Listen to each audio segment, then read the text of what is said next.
Assalamualaikum warahmatullahi wabarakatuh. Perkenalkan, nama saya Murnianti dengan NIM 2115040009. Di sini saya akan menjelaskan apa itu emosi dan salah satu dari ragam emosi. Apa itu emosi? Selain dipengaruhi oleh penginderaan atau persepsi dan pikiran, perilaku manusia juga disertai oleh perasaan atau emosi. Perasaan ini bisa positif atau negatif. Perbedaan antara perasaan dan emosi tidak dapat dinyatakan dengan tegas, karena keduanya merupakan suatu kelangsungan kualitatif yang tidak jelas batasnya. Definisi emosi. Ada banyak sekali jenis dari emosi. Sebagai perbandingan, dalam bahasa Inggris setidaknya ditemukan lebih dari 500 kata untuk menggambarkan emosi.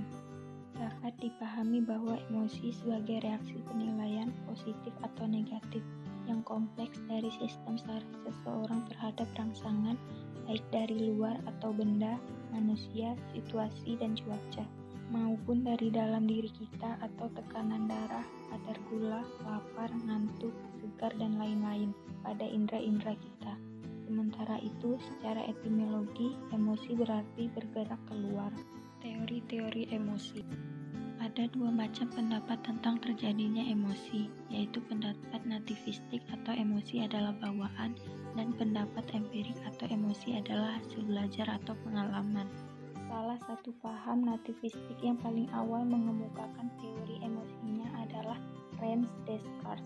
Menurutnya, sejak lahir manusia mempunyai 6 emosi dasar, yaitu cinta, kegembiraan, keinginan, benci, sedih, dan kagum. Setelah itu, banyak pakar psikologi yang mengajukan teori-teori emosi yang juga bersifat nativistik. Salah satu argumentasi yang melandasi teori-teori nativistik adalah bahwa ekspresi emosi pada dasarnya sama saja di antara hewan dan manusia.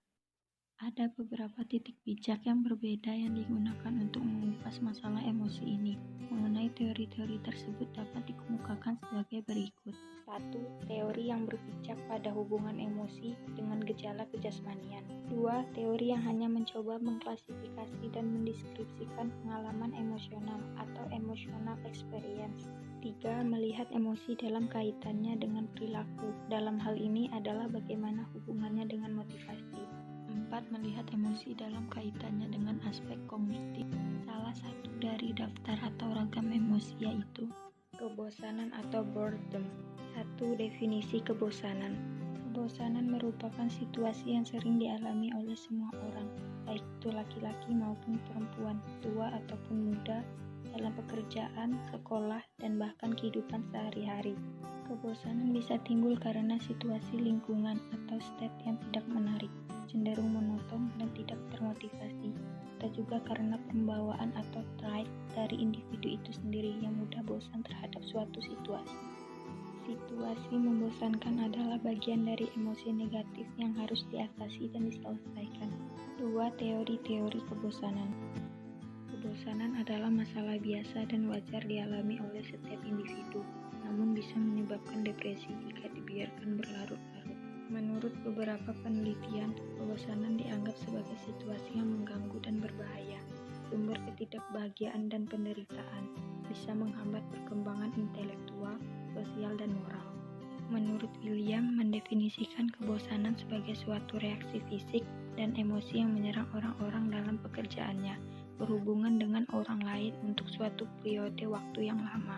Menurut Russell, kebosanan melibatkan dua hal, yakni emosi yang tidak menyenangkan serta gairah yang rendah atau low arousal. Russell melakukan penelitian dengan mengukur 28 emosi yang berbeda menggunakan skala Valence.